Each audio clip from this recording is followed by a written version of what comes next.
দেখতে সাধারণ একটি ট্রেন, কিন্তু আসলে এটি পৃথিবীর অন্যতম রহস্যময় ও নিরাপদ যানবাহন।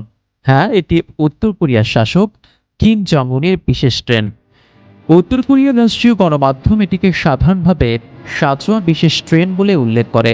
বিমান কিংবা গাড়ির বদলে কেন ট্রেনে ভ্রমণ করেন কিম জং উন? কারণ একটাই, অতিমাত্রায় নিরাপত্তা। কোরিয়ান যুদ্ধের সময় থেকেই কিম পরিবারের নেতারা বিমান যাত্রায় খুব একটা আস্থা রাখেন না। কিম ইল সুং থেকে শুরু করে কিম জং ইল আর এখন কিম জং উন সকলেই এই ঐতিহ্য ধরে রেখেছেন। এটি কোনো সাধারণ ট্রেন নয়, প্রতিটি বগি যেন একটি ভাসমান দুর্গ। ট্রেনের পুরো কাঠামোয় বুলেট প্রুফ ও বোমা প্রতিরোধী করে গড়ে তোলা হয়েছে। ট্রেনটির ভেতরে রয়েছে satellite phone, secret internet network এবং সামরিক যোগাযোগ ব্যবস্থা।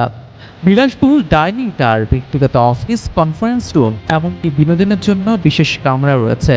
কোথাও এই ট্রেনে করে কিম জং উন সফরে গেলে একসাথে 3টি ট্রেন চলে। প্রথমটি রুট পরীক্ষা করার জন্য, দ্বিতীয়টিতে থাকেন কিম জং উন, আর তৃতীয়টি নিরাপত্তা বাহিনীর জন্য।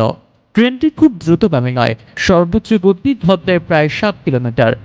ধীরগতির কারণ ট্রেনের ভারী বডি ও সর্বোচ্চ নিরাপত্তা নিশ্চিত করা। প্রতি ভ্রমণে সাধারণত 20 থেকে 25টি বগি থাকে। একই সাথে নিরাপত্তায় ট্রেন ও কার্গো ট্রেন সমান্তরাল চলে। ট্রেনের বাইরের দিকটা গাঢ় সবুজ বা অলিভ রঙের। ট্রেন থামার আগে পুরো স্টেশন ঘিরে ফেলে নিরাপত্তা বাহিনী।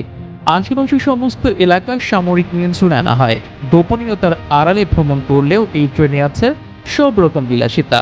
পশ্চিমা গণমাধ্যমের দাবি অনুযায়ী কিম জং উনের ট্রেনে ফরাসি ওয়াইন, কোরিয়ান ঐতিহ্যবাহী খাবার থেকে শুরু করে আধুনিক বিনোদনের সমস্ত ব্যবস্থা রয়েছে। কিম জং উনের ট্রেন শুধু পরিবহন নয়, এটি তার ক্ষমতার প্রতীকও বটে। প্রতিবার ট্রেন দেখা দিলে বিশ্ববাসী বুঝতে পারে উত্তর কোরিয়ার সর্বোচ্চ নেতা কোথাও সফরে যাচ্ছেন।